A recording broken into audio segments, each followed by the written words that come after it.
Hi everyone, thank you for joining me once again. April's Fools is upon us and this is the time to ask. In our folklore, do we know of any werewolves or vampires?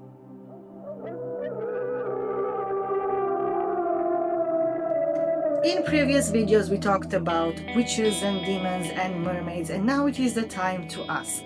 Can we find stories about werewolves and vampires within Jewish folklore or in Jewish mysticism? So it's very hard to track such kinds of stories, but what we do have are stories that later on will get this atmosphere of being involved with werewolves or vampires, although we need to take a few turns in order to connect them as such. The first is the topic of the werewolf. Some say that Binyamin, the father of the tribe of Binyamin, had some wolfish qualities. In a blessing that he receives from Jacob, he blesses him to be as strong and be able to hunt as a wolf.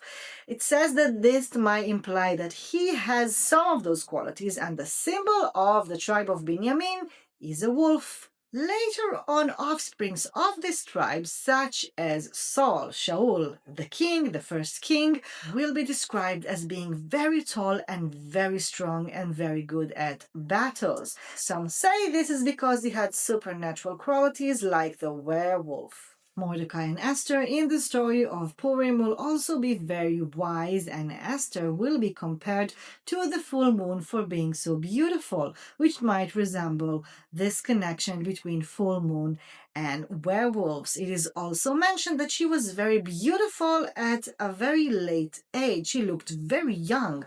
Maybe this is also a more of a later conspiracy theory to connect them both into the story. In Europe in the Middle Ages and into the early modern periods, we can find folklore, people talking about werewolves and even people knowing as Benjamin Wolf.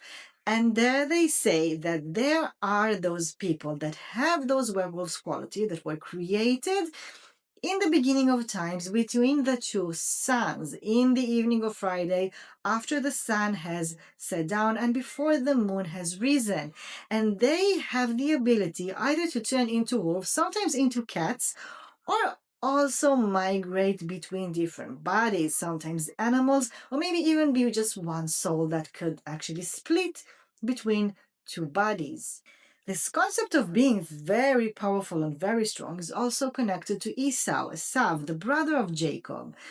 And they say that he was a man that knew how to hunt, and the soup that he ate was red, and the color of his hair was red, and maybe it connects him to the color of blood. Some even say that when Jacob returned to Israel and Esau came to hug him, he actually tried to bite his neck. And then we know the story of the angel that Jacob fought all night that was actually connected to Esau. He was sent there because he asked him to.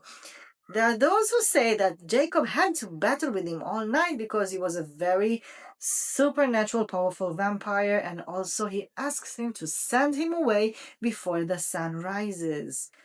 We know that the concept of the red hair will be something connected to rebellious characters. Lilith, which is now a very welcomed guest in every fantasy related to demons, witches, vampires, and every kind of relations to the ancient mythologies of the Near East, has red hair. Even King David, that was very good at battles and hunting, had red hair. And the hunting abilities are also connected to very strong characters in the ancient Near East, such as Nimrod of Mesopotamia. So the people that know how to hunt were either werewolves or vampires.